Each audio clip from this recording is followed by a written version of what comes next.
The day my father died, I was the only one holding his hand. Not my older brother Daniel, the corporate lawyer with the corner office in Manhattan who hadn't visited in 8 months. Not my older sister Rebecca, the cardiologist who kept saying she was too emotionally overwhelmed to be present, but somehow managed to fly to a medical conference in Miami that same weekend. Just me. Claire. The one they'd spent 20 years calling the family disappointment. Dad had been a baker, not just any baker. He'd built Hargroves from a single rented storefront in Asheville, North Carolina, into a regional brand with 4 locations, a wholesale contract with 3 grocery chains, and a name that people in this part of the state recognized. The way they recognized the mountains. He'd started it with flour he bought on credit and a recipe his own mother had written on the back of an envelope. By the time he got sick, Hargroves was worth somewhere around $8 million.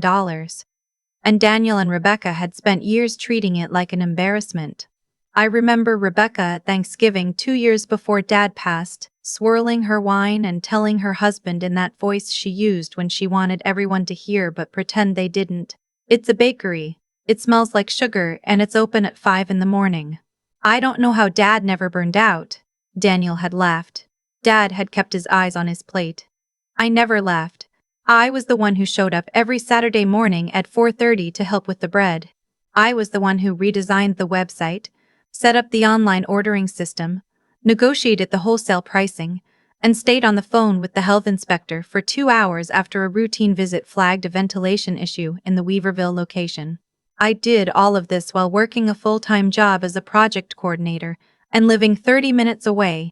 Daniel was in New York. Rebecca was in Charlotte. Neither of them had touched a mixing bowl in a decade, but according to my family, I was the one who hadn't done anything with her life. Daniel was the one who had real credentials. Rebecca was the one who had real achievement. I had a state university degree, a mid-level salary, and flour on my jacket every Saturday. At family dinners, when someone asked what I did, Daniel would answer before I could. "She helps Dad at the bakery," he'd say, like it was something to apologize for.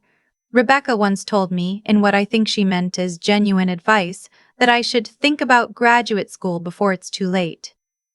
I was 29. Dad never said those things. Dad used to look at the new website and shake his head slowly, not in disappointment but in something that looked like wonder. "I don't know how you do all this, Claire Bear," he'd say. "I really don't." When the diagnosis came, pancreatic cancer, stage 3, Daniel flew down for one weekend, sat across from Dad in the hospital, talked mostly about a case he was winning, and flew back. Rebecca called twice a week for the first month, then once a week, then once every 10 days, and her calls got shorter each time. I moved my work laptop to Dad's kitchen table and started working remotely 4 days a week, so I could drive him to treatment and make sure he ate. Nobody asked me to do this. Nobody thanked me for it either. In the last few weeks, Dad stopped being able to come downstairs. I set up a baby monitor so I could hear him from the guest room where I'd been sleeping since February. His hospice nurse, a quiet woman named Pam, who always smelled like lavender, and always said exactly what needed to be said and nothing more, told me somewhere in the middle of March that it would probably be within the week. I called Daniel. He said he would try to move some things around. I called Rebecca. She said the same thing. Neither of them came. On a Tuesday morning in late March, with rain on the windows and Pam sitting in the hallway giving us privacy, my father passed away with my hand in his and his eyes on mine. He didn't say anything in the last hour. He didn't need to, but just before he slipped into that final sleep, he squeezed my hand once, hard, like he was trying to leave something in my palm. Pam came in after, and she was gentle and efficient in the way people who do that job become when they've learned that the grieving need motion more than words. She helped me with the immediate things, and then she handed me a sealed envelope that had been sitting in a locked drawer in Dad's nightstand. My name was written on the front in his handwriting, shaky in the last months but unmistakably his. Below my name, in capital letters, "Do not open until you speak to Thomas White." I didn't know who Thomas Wright was. I sat with that envelope in my lap for a long time after Pam left the room. I didn't open it. I don't know why exactly. Some instinct told me that whatever was inside was going to change the weight of everything, and I wasn't ready to carry more weight yet. I put it in my purse. I called Daniel. I called Rebecca. I told them Dad was gone, and I sat with the silence on both calls that lasted just a beat too long before they said they were sorry and started talking about arrangements. The funeral was 4 days later. Daniel flew in with his wife and their 2 kids. Rebecca drove up with her husband. They stood at the front of the room and accepted condolences from the people of Asheville who had known my father for decades, his suppliers, his employees, his regular customers. The woman who ran the flower shop 2 doors down from the original location who cried for 20 minutes straight. Daniel and Rebecca nodded and smiled and said, "Thank you, he was incredible," to people they'd never bothered to meet. I stood next to the casket for most of the service, because I didn't trust my legs to hold me if I sat down. After, at the house, Daniel poured himself a drink and sat at Dad's kitchen table like he owned it. "We should probably talk about the bakery," he said, before the guests had even cleared out. Rebecca agreed immediately, in that smooth way she and Daniel have always had of being synchronized when there was something to gain. "We've been thinking," she said, "and honestly the smart move is probably to sell. Find a buyer, liquidate the assets, split the estate 3 ways. It's not like any of us are positioned to run it." I looked at her. Then at Daniel. "I've been running it," I said, "for the past 3 years. Daniel waved his hand in that way he has. Not dismissive, exactly, just the way someone waves away smoke. "You've been helping Dad, Claire. That's different from actually running a business. We'd need someone with real management experience to take it over, and honestly, it's probably not worth the effort. Better to cash out now while it's still profitable." I didn't say anything else that night. I went back to the guest room, and I took out the envelope. Thomas Wright. It turned out when I Googled the name, was an estate attorney with an office in downtown Asheville. Dad had made an appointment for me, had called and scheduled it himself, apparently, 2 months before he passed. The envelope contained a handwritten note from my father, and a card with Thomas Wright's address, and a time, Thursday, 10 a.m. 2 days away. I read the note 4 times before I put it down. I'm not going to repeat everything Dad wrote, because some things belong only to the people they were written for.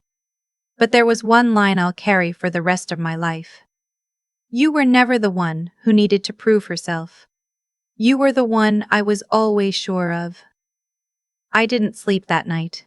I didn't tell Daniel or Rebecca about the appointment.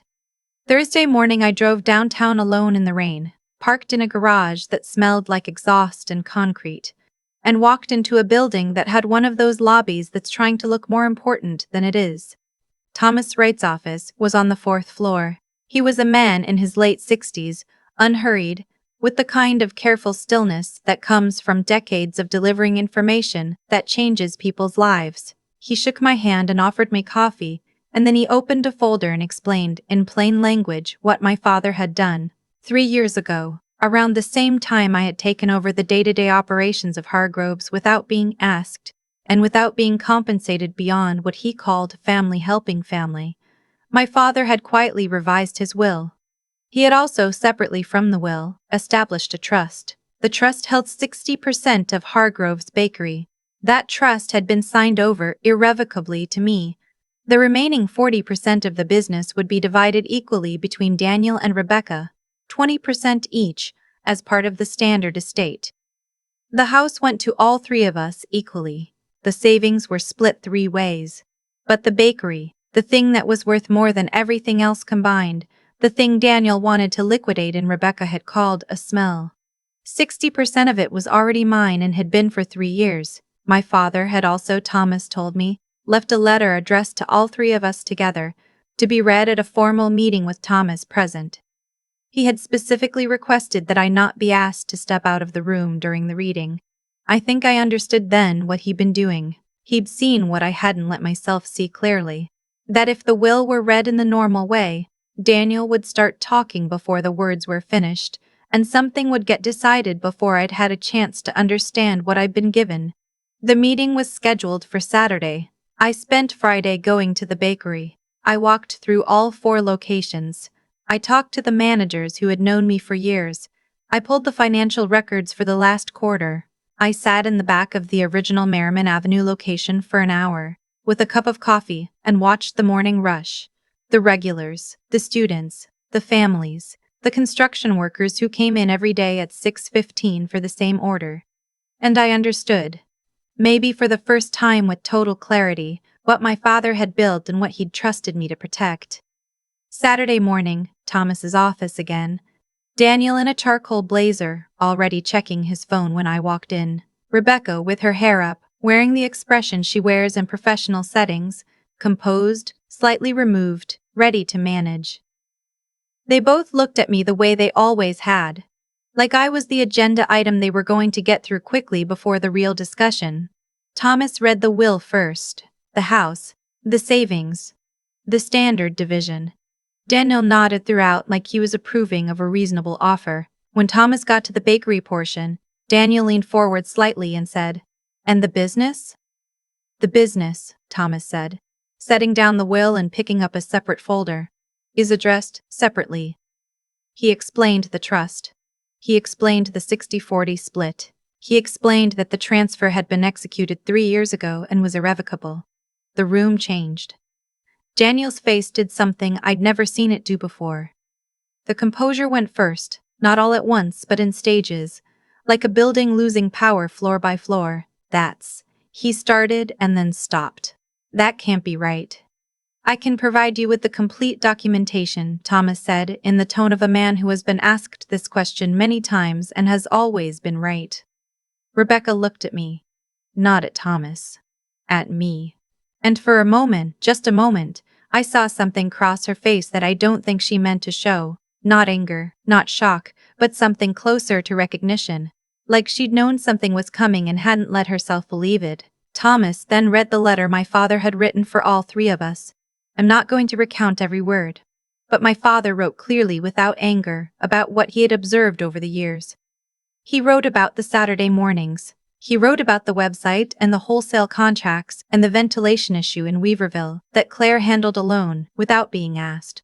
He wrote about the calls he'd received from his managers and his suppliers, many of whom told him they weren't sure what they'd do without her. He wrote about a visit Daniel made 3 years ago during which Daniel spent 45 minutes suggesting Dad sell the business to a regional chain.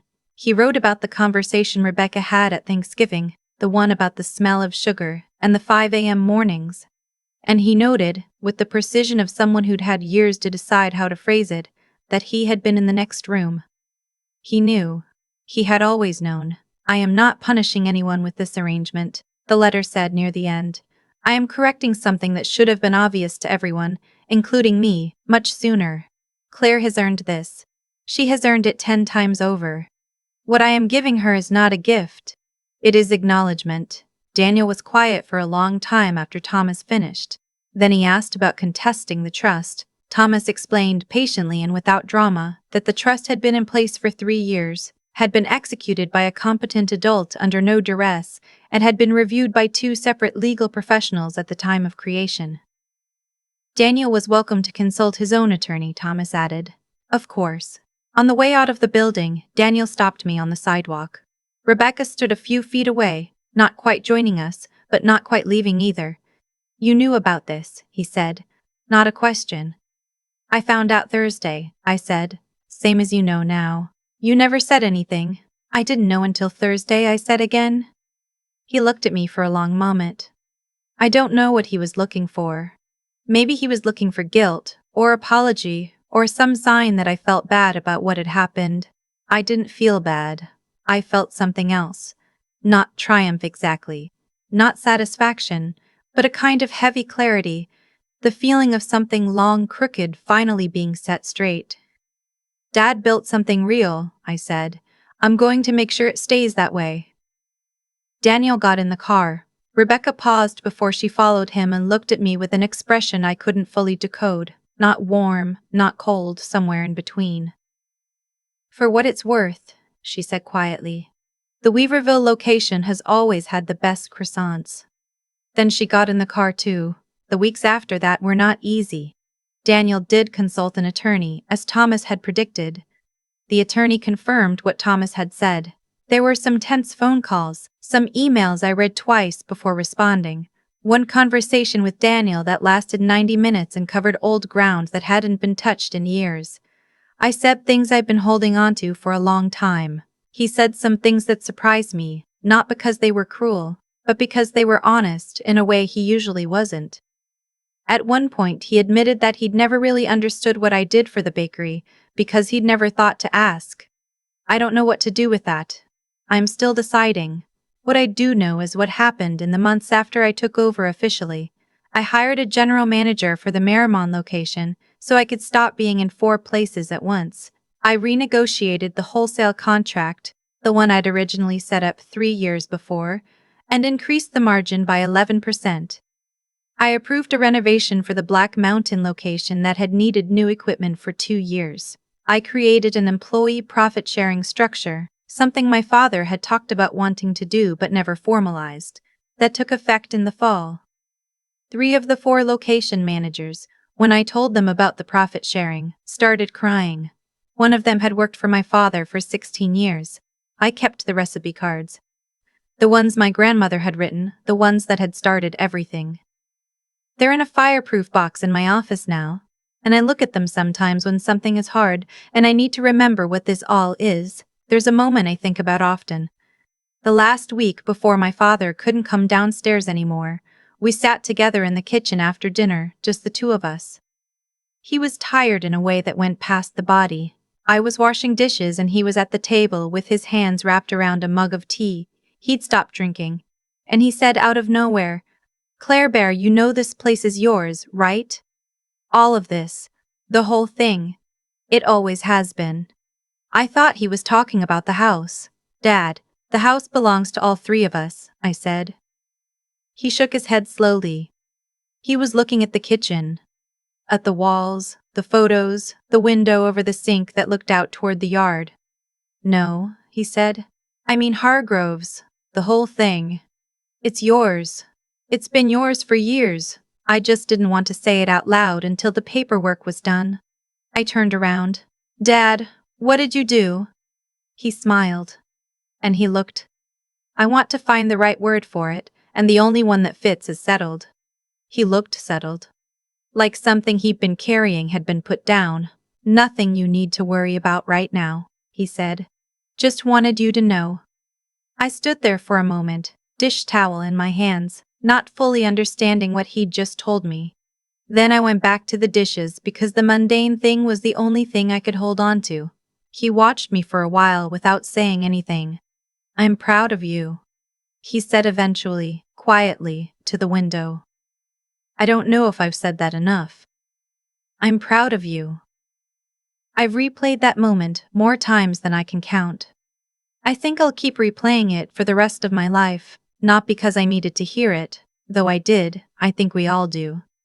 But because of the way he said it. Like it was just true, like there was no performance in it, no effort. Just a fact he was acknowledging out loud before he didn't have the chance anymore. Hargrove's is still open, all 4 locations. We're starting a 5th in the spring, a smaller satellite near the university that I've been planning for 18 months. The flour is still the same, the ovens are still the same, the smell still hits you the second you open the door.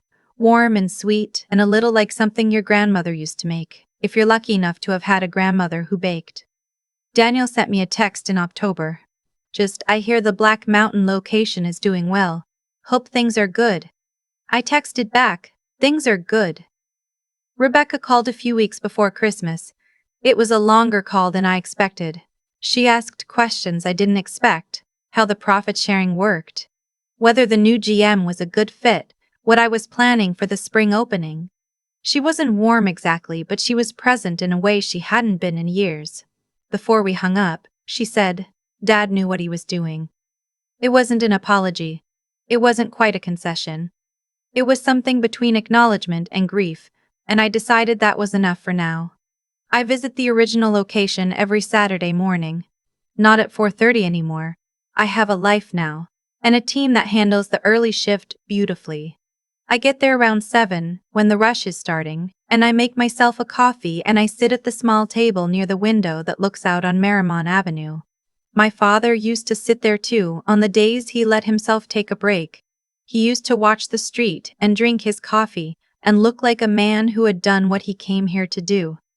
I sit there now, and I try to feel that same thing. I'm still learning how, but I'm learning.